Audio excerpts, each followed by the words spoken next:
Ya Allah salim muslimin fi Palestin. Al-Fatihah. A'udzubillahi minasyaitonir rajim. Bismillahirrahmanirrahim. Maliki yaumiddin. Iyyaka na'budu wa iyyaka nasta'in. Ihdinas siratal mustaqim. Shiratal ladzina an'amta 'alaihim ghairil maghdubi 'alaihim waladdallin. Lakal hamdu ya Rabbi.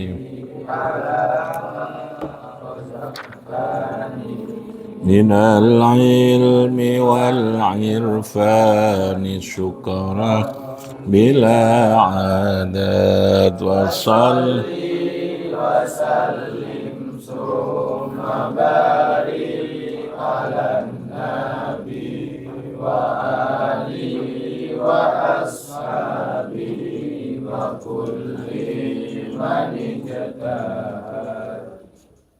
Assalamualaikum warahmatullahi wabarakatuh. Bismillahirrahmanirrahim. Rabbi shrah li sadri wa yassir li amri wa hlul 'uqdatam min lisani yafqahu qawli. Subhanaka la ilma lana illa ma 'allamtana innaka antal alimul hakim. Amma ba'd.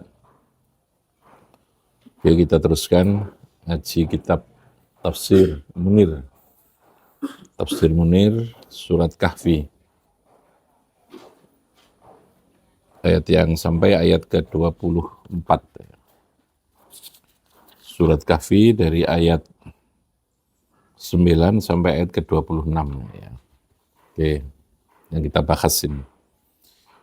Dari penjelasan atau penafsiran yang berkaitan dengan makna mufradat. Ya, karena setiap bentuk kalimat yang ada di dalam Al-Quran atau hadis, ya namanya kalimat itu pasti punya makna mufradat, makna satuan ya. Lalu dari makna satuan itu punya pengertian yang bersifat menyeluruh atau pengertian yang bersifat keseluruhan. Nah, ini namanya makna tafsir wal bayan. Ada penjelasan, ada penafsiran ini tentang yang dibahas di dalam ayat 9 sampai tadi ya. Ayat 9 sampai 20 sekian, sampai 20 sekian ayat itu. Maju, Pak. Apa maju? Maju dikit apa? At-tafsir wal bayan, ijmalul qissah. Ijmalul qissah secara global tentang cerita Ashabul Kahfi ini. Hadza huwa al-khabaru al-yaqinu an qissati Ashabil Kahfi. Hadza utawiki contoh iku huwa utawi hadza, iku huwa utawi hadza. Iku al-khabaru cerita al-yaqinu yang yakin an qissati Ashabil Kahfi dari ceritanya Ashabul Kahfi. Siapa mereka? Alladzina abqau. Alladzina rupana ngake abqau yang telah menetapkan sapa Allah. Abqau kang wis netepake sapa Gusti Allah. Lahum maring alladzina, Allah telah menetapkan kepada mereka. Lahum maring alladzina ahya'a ing kehidupan. Salasamiatin 300 tahun wis DTF. Salasamiatin 300 tahun watis asanawatin dan 9 tahun. Berarti berapa? 300 tahun plus 9 tahun. Piro? 39 tahun. Mereka abqau ahya. Kayak dibiarkan hidup tapi dalam keadaan yang tidak sadar gitu ya. Tidur ditidurkan. Yang dari sini lalu kemudian kan muncul ilmu bius itu. Bius itu memungkinkan orang bisa hidup tapi dia tidak hidup gitu ya. Yang dalam bahasa Al-Quran mungkin ya la yahya wa la yamut. Hidup tenan ya ora tapi mati juga tidak. Jadi bahasa Arabnya bius itu la yahya wa la yamut ya. Orang mati ya orang urip, berarti sedang posisi di bius itu. Dikatakan mati itu hidup, dia masih punya nafas, punya segala hal yang terkait dengan tanda kehidupan gitu ya. Tapi dikatakan urip, dikatakan hidup, dikatakan mati itu dia masih punya tanda kehidupan, tapi dikatakan mati dia tidak lagi bisa berfungsi ya. Sehingga karena nggak berfungsi itu seperti orang mati itu. Nah, Ashabul Kahfi itu Allah membiarkan mereka, menetapkan mereka abqau ahya'a thalatha mi'atin wa tis'a sanawatin fi hali sabatin ay naumin, dalam keadaan tertidur. Tidur yang terpanjang. Jadi kalau kamu suka turu ratangi-tangi itu golongannya Ashabul Kahfi itu ya. Turu wangel tangi itu berarti ono keturunan Ashabul Kahfi itu. Berapa tahun? 309 tahun. Wahia utawi kisah, cerita itu minal ajaibi, termasuk dari sesuatu yang ajib, yang luar biasa, yang mengherankan. Allati kang asyarat, memberikan isyarah, petunjuk ilaiha maring allati opo al-kutubu biro-biro kitab as-salifatu yang terdahulu. Jadi cerita tentang Ashabul Kahfi ini sudah ada di dalam kitab-kitab sebelum Nabi Muhammad, sebelum Al-Quran. Di kitab Taurat, di kitab Injil, itu sudah disampaikan. Makanya orang-orang Yahudi, Nasrani itu salah satu cara mereka untuk mengetes tentang kebenaran kenabian Muhammad itu diantaranya bertanya tentang cerita itu. Kalau dia Nabi itu pasti tahu cerita tentang Ashabul Kahfi. Ditanyakan itu tentang fityah. Mereka menyebutnya fityatun, para pemuda yang ditidurkan oleh Allah dalam waktu yang sangat panjang, 309 tahun itu. Salah satu teskis, ya, materi ujian untuk mencari kepastian bahwa Nabi Muhammad itu seorang nabi itu diantaranya disuruh cerita ini. Nah, Ashabul Kahfi itu. Ya, mereka. Nabi ya, karena Nabi bisa bercerita, makanya salah satu ciri Nabi adalah diberikan kemampuan untuk menceritakan peristiwa yang sudah terjadi dan peristiwa yang akan terjadi. Jadi Nabi itu bukan hanya urip atau menceritakan apa yang faktual gitu ya, tapi yang sudah, yang madhi, yang madhiyah, yang mustaqbalah itu bisa menceritakan. Nah, orang biasa kan karo, kalau nggak ada yang beritahu, ya. Apalagi yang bersifat sesuatu yang akan datang. Yang mustakbala istilahnya, cerita yang akan datang. Itu Nabi bisa menceritakan. Jadi orang Nasrani begitu, para akhbaril Yahud, akhbarun Nasara itu, arbab istilahnya, para tokoh-tokoh pendeta mereka itu, karena mereka sudah memegang kitab Taurat, memegang kitab Injil itu untuk menteskis Muhammad itu. Tanya dia, kalau dia betul-betul Nabi, pasti dia tahu cerita tentang itu. Wah, Nabi menceritakan semua. Ya, mereka harus takluk gitu ya. Artinya mereka harus meyakini Muhammad itu seorang Nabi. Tapi apakah lalu mereka mau beriman, itu urusan hidayah sudah ya. Paham ya? Logika mereka mungkin sudah takluk, tetapi hati mereka yang berkaitan dengan keimanan itu betul-betul wilayah Gusti Allah itu. Itu di antara itu. Maka cerita Ashabul Kahfi itu menjadi pembuktian atas keberadaan bahwa Nabi Muhammad itu adalah seorang Rasul yang betul-betul Rasul yang harus kita yakini kebenarannya. Karena apa? Salah satunya adalah bisa menceritakan peristiwa terdahulu, kisah-kisah terdahulu. Ashabul Kahfi. Oke ya. Lalu yang kedua saya tekankan,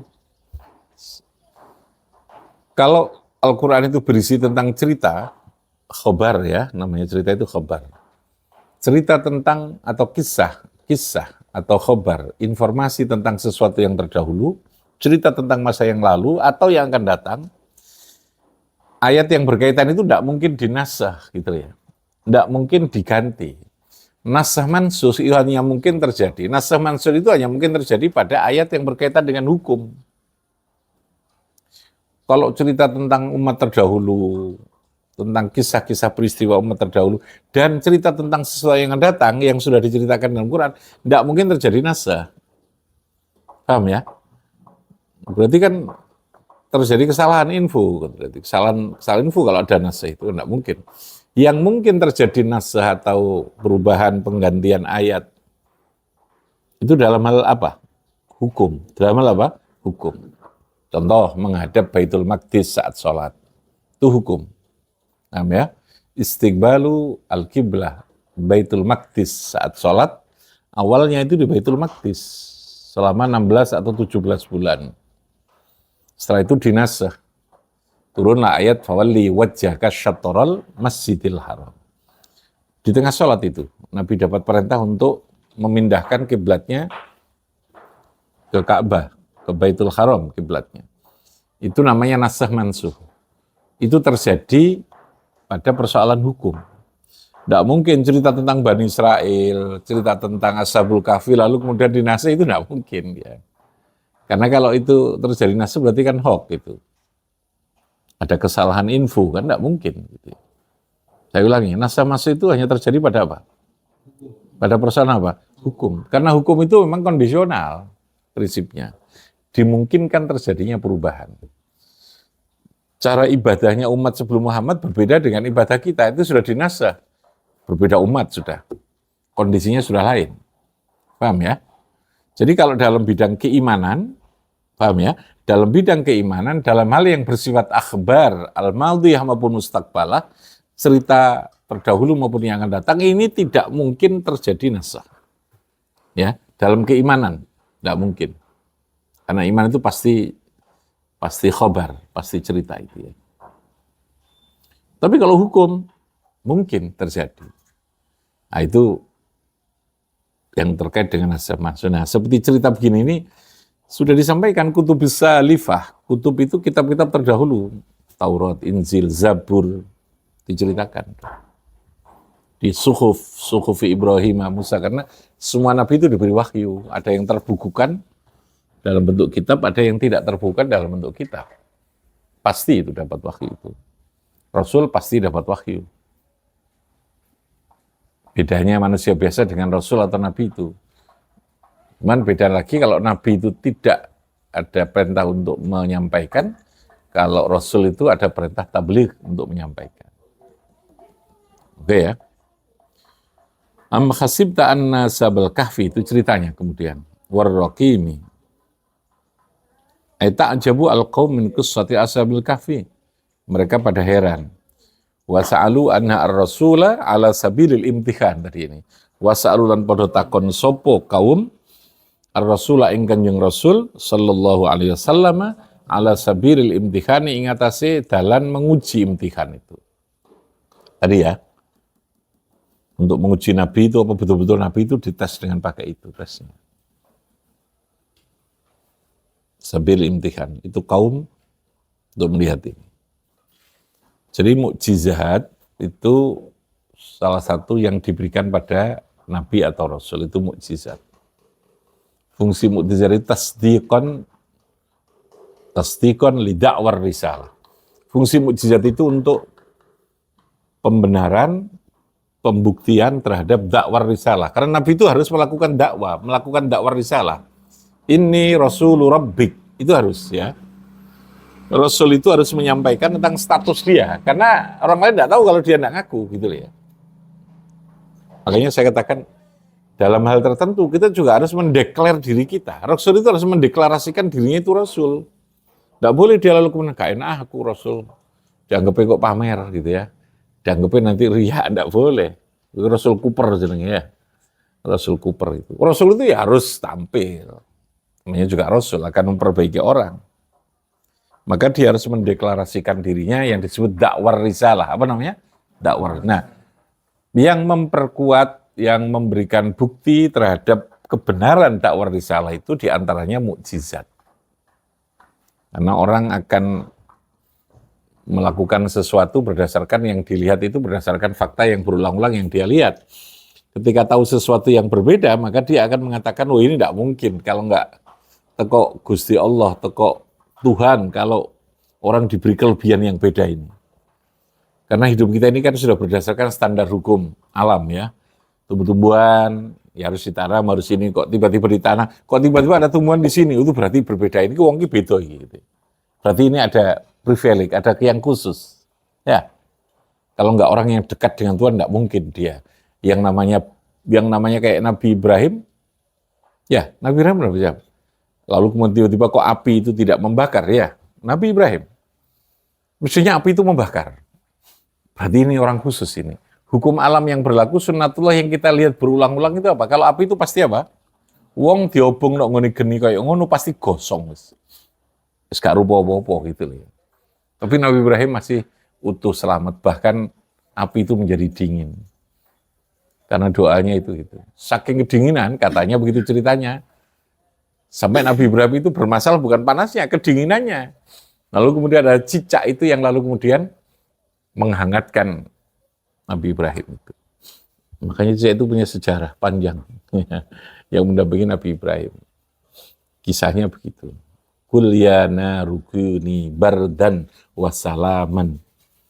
Nah, kalimat bardan itu yang menjadikan kebalikannya gitu. Dongane keblasur. Orang panas tapi malah kademen. Lalu kemudian itu. Andai kata wassalaman tok, ini tafsiran ya. Andai kata tidak pakai bardan, wassalaman mungkin tidak pakai dingin itu tadi, karena ada kalimat bardan itu ya, wahai api, ya naru wahai api kuni, ono siro api, dari kata kana, bil amarnya kuni bardan, jadilah kamu dingin. Bayangin coba. Api kok lalu diperintahkan, jadi gini loh ya, Nabi itu diberikan kelebihan untuk alam itu tunduk kepada Nabi, gitu loh ya. Alam itu tunduk. Allah itu memberikan kekuatan seorang Nabi, alam itu tunduk kepada Nabi, pada perintahnya Nabi itu. Yang Nabi ngerasa nopo itu tunduk. Matahari, berhenti kamu. Kamu pernah memberhentikan perputaran matahari itu? Berhenti. Karena Nabi ketika mau sholat asar, tergesa-gesa, sudah waktunya mapet, suruh berhenti matahari. Berhenti, saya belum sholat. Berhenti matahari itu. Sakti kan? Kalau kamu berhentikan bis biasa kan gitu ya. Iku banyak bis ya butuh kamu kan gitu. Butuh penumpang. Ini yang diberhentikan matahari. Sehingga karena sesuatu yang luar biasa ini orang lalu, oh iki gak iso nek gak nabi iki ngono lho ya. Iki nek gak wong sing dekat pada Allah gak mungkin dia bisa memberhentikan matahari itu. Kalau yang diupi-upi itu biasa Nabi itu. Pernah dalam hadis itu diceritakan. Matahari itu tiba-tiba dihentikan. Dan matahari berhenti. Karena memang salah satu kelebihan Nabi dan Rasul adalah diberikan kemampuan wasakharna ma'a Daudal jibal. Jadi alam semesta ini tunduk.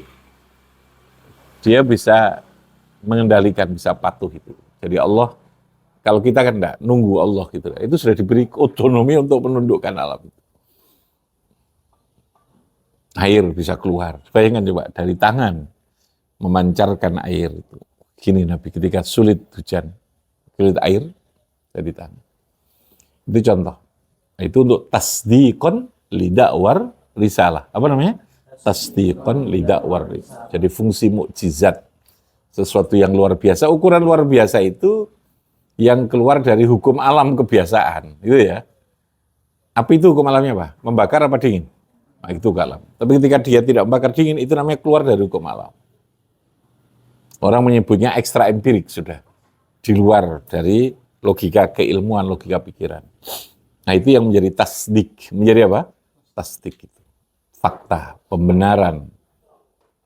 Sehingga orang itu harus menyerah. Oh iya. Ya karena kita nggak tahu.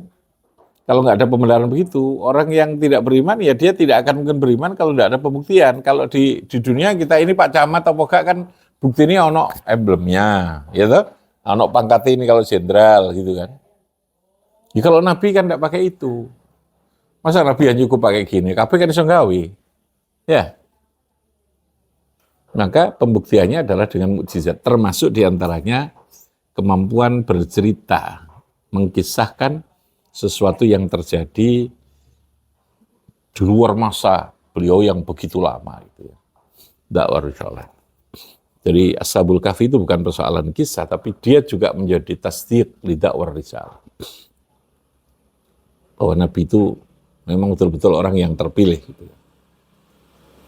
Ajaban min ayatina faqad. Faqala ta'ala am khasibta annahum kanu ajaban min ayatina faqad. Fala tahsabanna dzalik. Kamu jangan hanya menduga mereka terheran-heran dengan cerita itu. Itu deh, fala tahsabanna itu.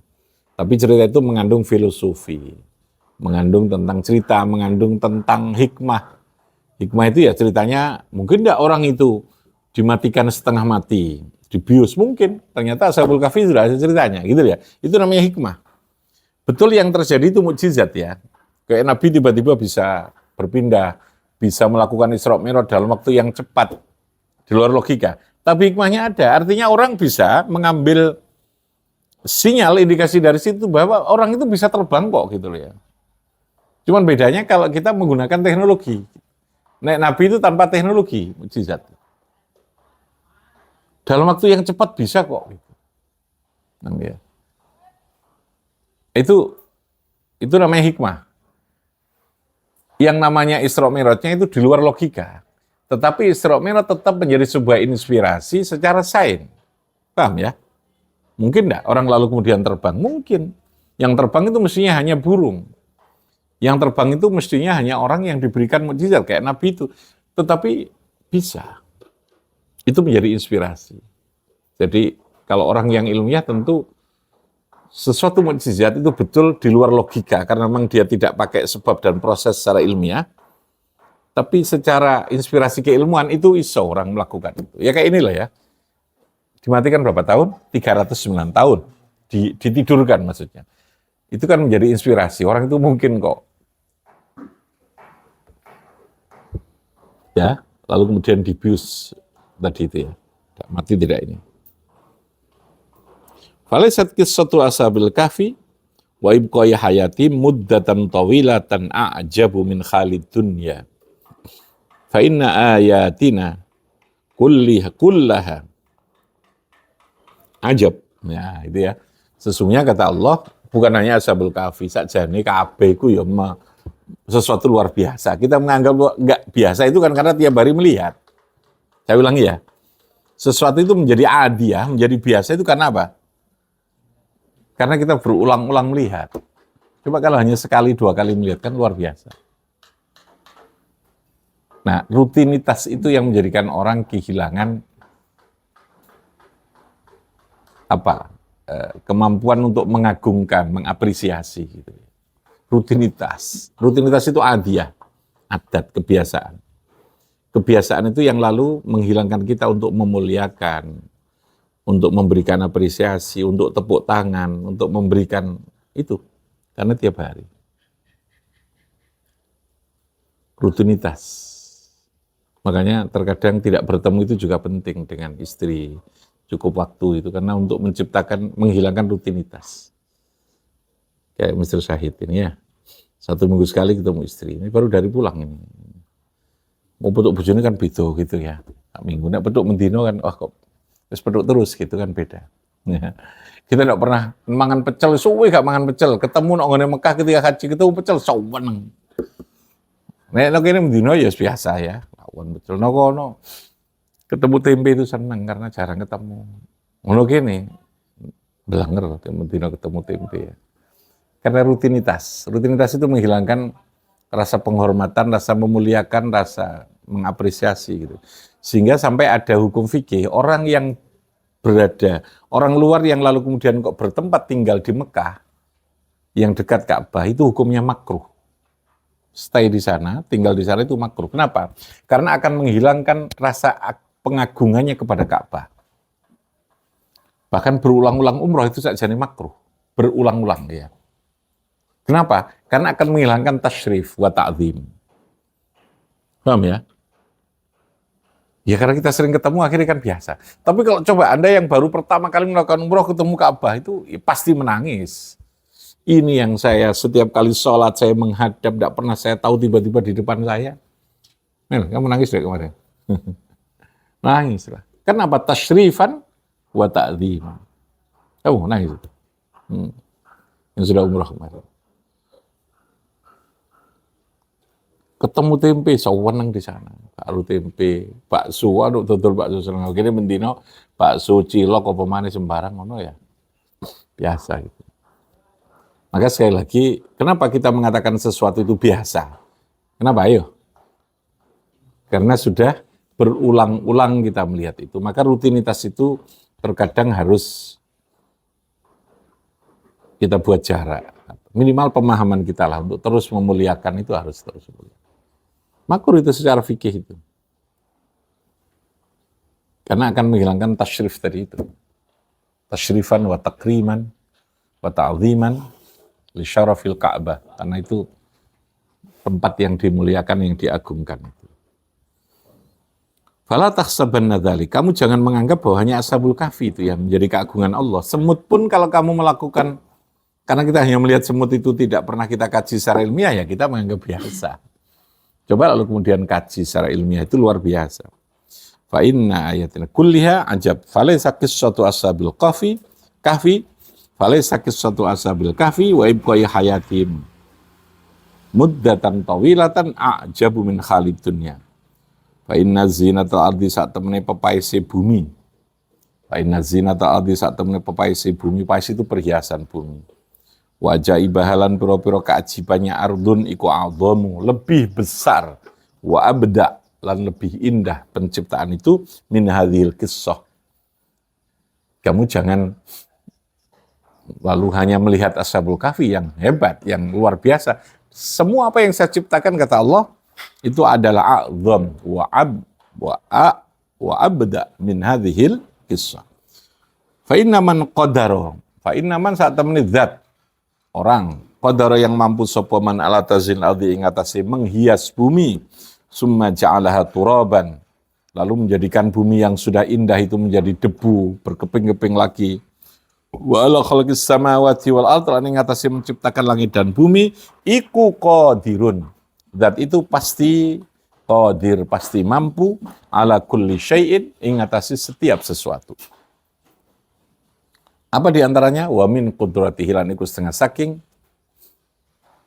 kudrahnya Allah, ayyakhfadha ta'ifatan minan nasi, yen to menjaga sapa Allah ta'ifatan ing sekelompok minan nasi dari manusia, duna ta'amin wa syarabin zamanan ma'luman.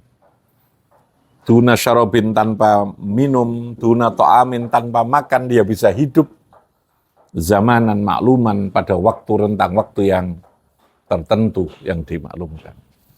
Jadi bahwa makan, minum itu menjadi salah satu hukum sunnatullah untuk orang bisa hidup, itu bukan keharusan. Sekali lagi ya, harus itu menurut logika kita. Saya ulangi ya, bahwa makan minum itu menjadi syarat, menjadi komponen unsur tentang kehidupan, itu iya. Paham ya?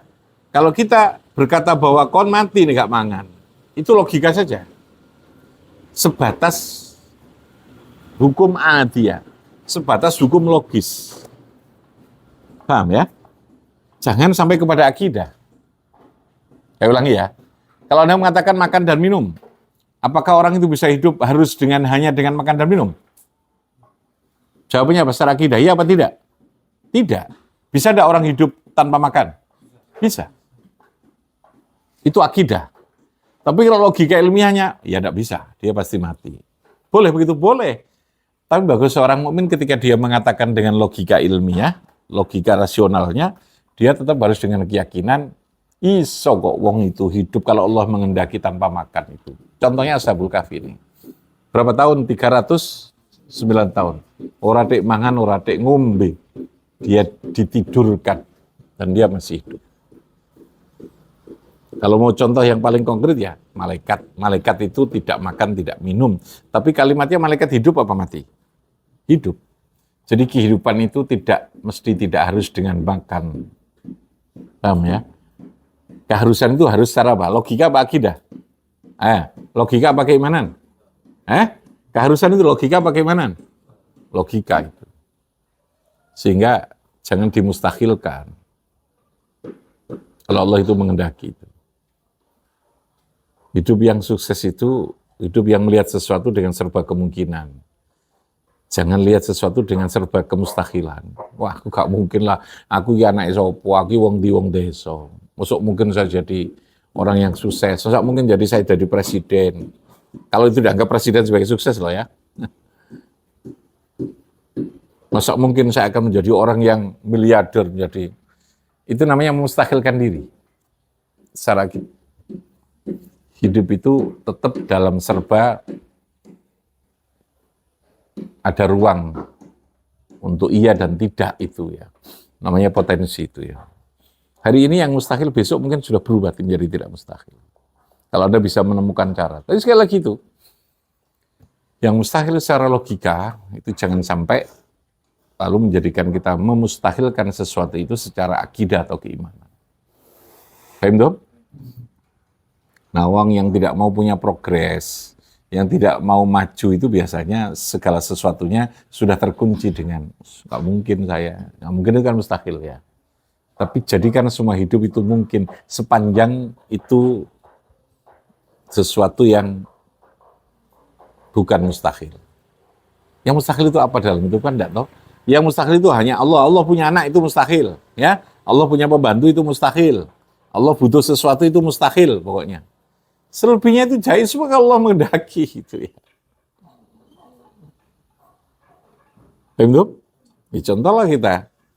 Saya membayangkan piye yo kalau ibu kota negara itu pindah di sana. Bayangan saya bagaimana bisa punya pondok di sana atau kok sopo gitu. Koyoknya kan kemungkinannya itu kecil saya bilang. Tapi ketika Allah menghendaki yo tiba-tiba ada saja orang datang yang lalu memandu kita untuk menunjukkan ke sana, golekno tanah di sana. Paham ya? Dudono carane golek duit itu ngene-ngene. Jadi makanya jangan tergesa-gesa untuk memustahilkan sesuatu. Jangan tergesa-gesa mengunci sesuatu itu tidak mungkin dalam hidup Anda.